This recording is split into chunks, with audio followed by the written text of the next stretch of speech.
Welcome to the deep dive. Today we're diving headfirst into a world that's mysterious, definitely deadly, and just incredibly imaginative. We're not going through some dry textbook, though. Instead, we're going to unpack the core elements of a really unique adventure game. Exactly. And the world we're exploring is the adventure game Cairn.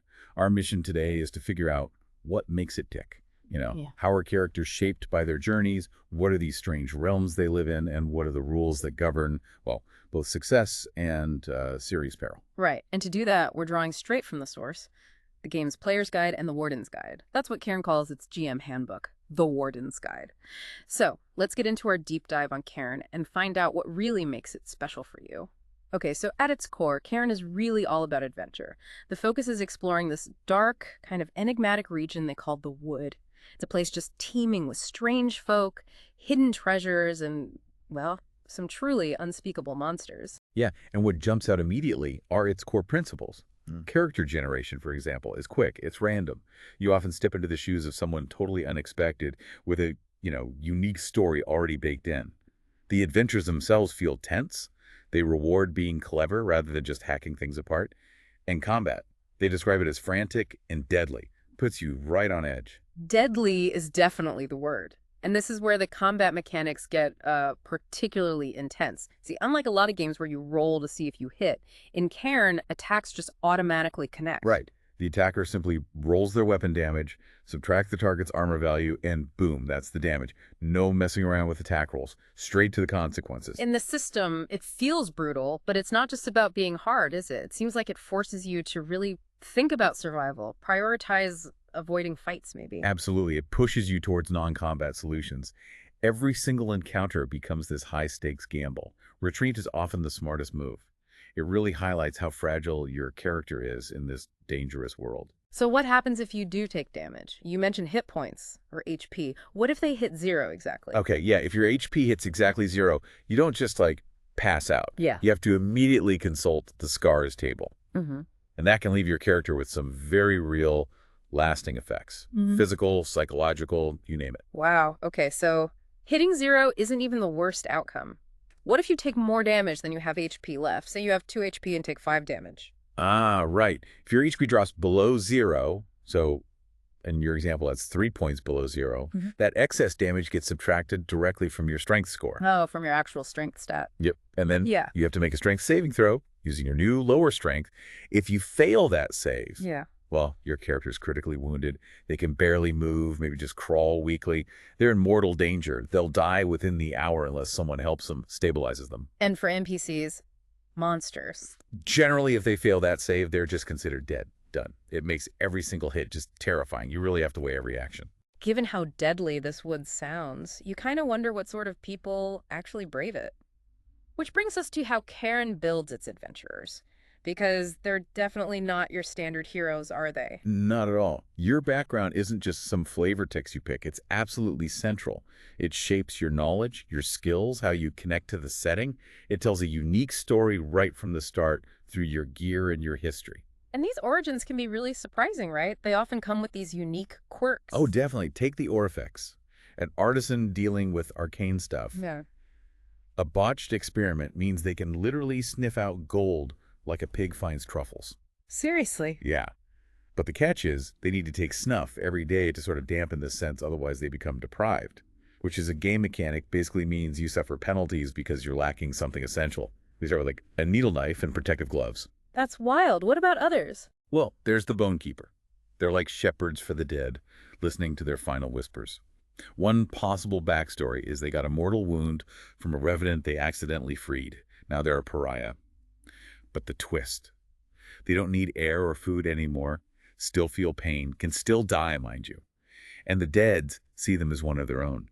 They might even have this crow-shaped amulet letting them ask questions of the dead, but it costs them fatigue. These are so evocative. The field warden, too, sounds like things can go wrong there as well. Oh, yeah.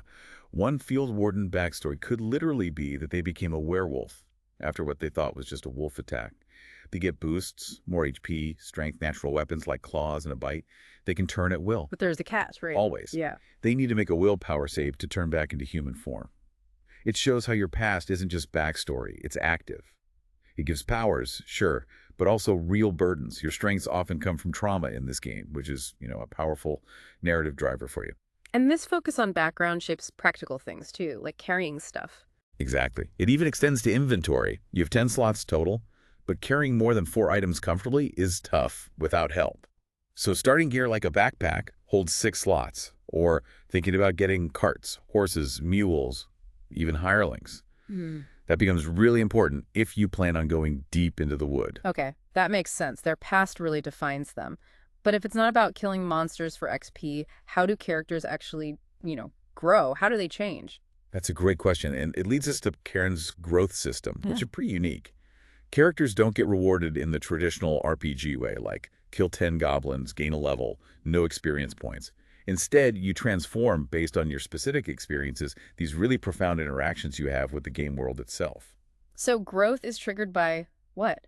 Interacting with weird stuff, dangerous situations. Pretty much. When you encounter things you don't understand, or when you survive particularly dangerous, maybe life-altering events, it's less like a level-up system and much more about organic, story-driven progression. Can you give some examples of how that looks in play? Sure. Think of a character, let's call her Hazel. She finds a control plant spellbook and uses it a lot. Maybe her growth is gaining the ability to cast that spell even when she's under pressure, reflecting her growing mastery. But maybe she also faces risks if she experiments too much with a weird relic she found. Okay, I see. What about interactions with beings? Right. Maybe another character, Aster, forms a bond with a powerful river god.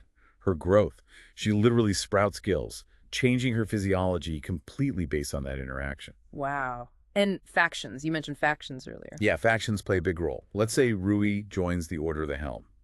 Through her actions, her commitment, maybe she gains some HP, maybe her sword damage improves. Eventually, maybe she takes a blood oath and becomes immune to deprivation from lack of food, water, or sleep, a huge benefit tied directly to her faction loyalty. And what about resolving something from your background? Exactly. Like, say Cobb started with a curse, an omen called Stoneheart. His growth isn't random. It's tied to that. He has to actively seek out a specific creature, maybe a woodwoos, as part of a quest. Succeeding in that quest resolves his condition. It's all about personal narrative and the consequences of your choices. This world sounds fascinating. Let's talk more about the setting itself. The main place is the wood, right? But it's not just one forest. Correct. It represents all forests, in a way. They're depicted as fiercely independent, but also interconnected. At the heart of each wood is, well, a heart tree. It's the most powerful, most dangerous place, grown from a single heart seed. And these trees, they deeply fear humans. But it's not all bad. I think you mentioned some kindness. Surprisingly, yes. The wood sometimes saves lost children. Or you might see will-o-wisps guiding travelers away from danger, not towards it. There's an ambiguity there. Still, mostly dangerous creatures, I imagine. Oh, absolutely. Goblins, spirits, traints, trolls, werewolves, witches, even talking plants and animals. Most are hostile. But crucially, some will talk, will parley with you, but only if you show respect and understand their ways. It's not just about fighting everything you meet. And beyond the wood, there are others. The Fae. The Fae, also called the Pale Folk or sometimes just the neighbors. They're very mysterious, very dangerous. All sorts of rumors surround them, stealing babies, replacing them with changelings, offering wealth or power but demanding flesh and blood in return. The one thing everyone seems to agree on, making deals with the Fae. That brings bad luck. Always. Sounds ominous. Then there are the roots and gates. What are those? The roots. That's the terrifying underworld. Imagine vast, sunless caves. The only light comes from weird, glowing fungi or these strange blue flame pits tended by three-eyed ogres. Yikes. And the gates. Gates are the hidden entrances to the roots. And here's the really scary part. Once a gate is opened, it can never be shut again. Vile creatures can just slink out, bringing misfortune to the surface world. And remember those powerful relics we mentioned? They originate down there, in the roots. So it's this layered world, wood, fae, roots, and moving through it all are these factions acting independently. Exactly. They each have their own goals, their own agendas. They provide this rich backdrop for you to interact with or get tangled up in. You got the Tideborn, for example, a very hierarchical religious sect. They worship Rivulus, a sort of petty god of rivers and lakes, known for their ritual drowning initiation. Right. Intense. Who else? Then there's the White Raven, sometimes called the Flock. They're popular with folks living near the wood. They believe in the wood's power, respect the mysterious woodwoos creatures. You can spot them by their white bird tattoos. And they really distrust organized religion. Interesting contrast. What about the Order of Nine? Sounds more organized. It is. It's a group of merchants, scholars, powerful people. Their main focus: discovering, identifying, and trying to regulate relics, especially the ones coming out of the roots. They'll pay you very well for information about gates, but they hate spellbooks, see them as too unpredictable, too dangerous. And the Guard. They sound more military. Sort of. They're oath-bound protectors of the realm's borders. But they don't answer to any king or religion. Their ranks are mostly like ex-thugs, disgraced scholars. And they have this uneasy kind of friendship with people in the wood. Sometimes they help each other out. Creates interesting situations for you as a player. This world even has its own calendar, doesn't it? To make it feel more real. It does, yeah. The Vald Calendar. 24 hours a day, but 6 days a week, 24 days a month, 12 months a year. 4 seasons: dead, dry, wet, harvest. Plus a special 6-day leap week every 10 years. And specific holidays, like the Parade of Ash or High Water Fair. It's not just window dressing, it affects the world. The adventures gives it rhythm. All right, so we have this rich, dangerous world. Let's talk about the tools for actually exploring it, for the Warden and for you, the player. Cairn uses something called point crawls for mapping, right? How's that different from, say, a hex map?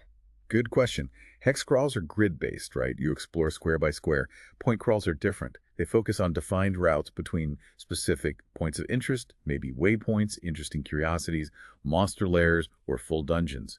It makes wilderness travel feel more directed, but also tense and non-linear, because you're choosing which path to take between these known points, weighing the risks and rewards of each route. Can you give an example? Maybe a dungeon point crawl. Sure, the Petrified Temple is a good one from the Warden's Guide.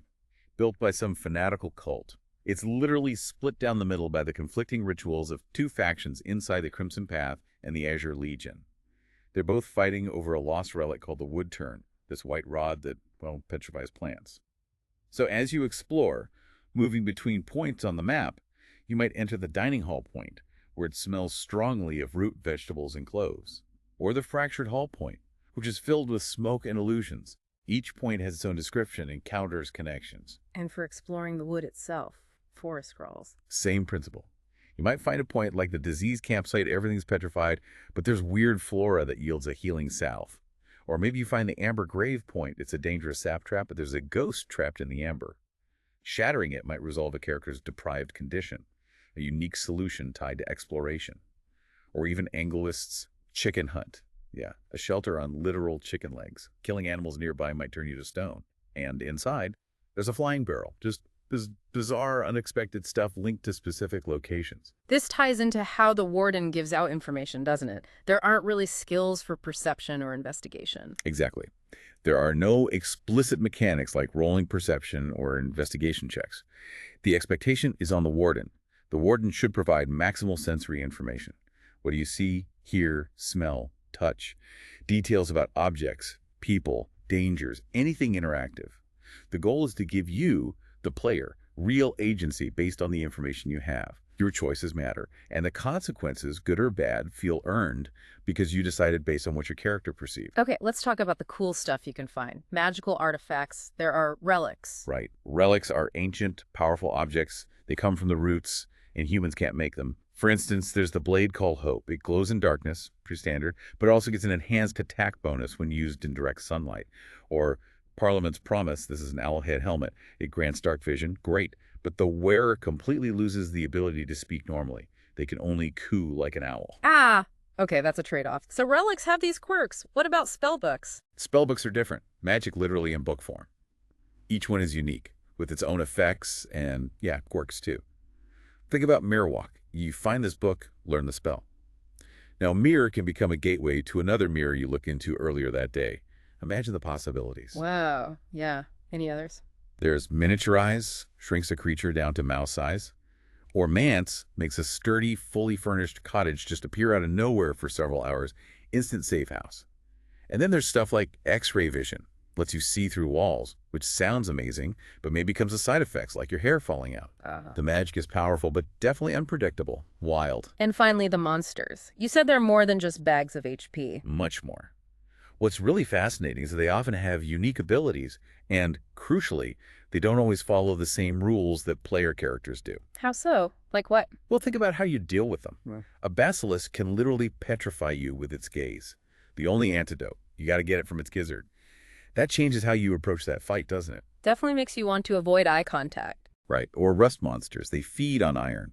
Just touching your armor or weapon with their antenna turns it instantly to rust. Your precious gear is suddenly at risk. Ouch. What else? Shadows are terrifying. They drain your strength score directly. Mhm. And if they drain you down to 0 strength, you don't just die, you become a new shadow under its control. Oh. And trolls, classic monster, but here they regenerate damage unless you specifically hit their heads with acid, fire, or potent magic. Just hacking away won't cut it. Each encounter demands you think differently, use different tactics. It's not just about dealing the most damage. So that brings us near the end of our deep dive into Cairn. We've really dug into its core, haven't we? A deadly adventure game. How characters are so uniquely shaped by their past and experiences, not just combat. This incredibly vivid, dangerous world they inhabit. Yeah. And these really clever mechanics guiding both the Warden and you, the player. Yeah, it's this really interesting mix. It takes classic adventure ideas but gives them a fresh spin with these innovative mechanics for things like growth and how you interact with the world. It definitely stands out. It really does. And thinking about all this, it leads to a pretty provocative question, doesn't it? In a game like Cairn, where growth isn't just about getting stronger by killing things, where every interaction, every choice can have real, maybe permanent consequences, what does it actually mean to succeed or fail in a world this dark, this mysterious? It really makes you think about how different that approach is from a lot of other games. What does it say about storytelling in games and about your agency as a player when the stakes feel that real? Something to definitely mull over.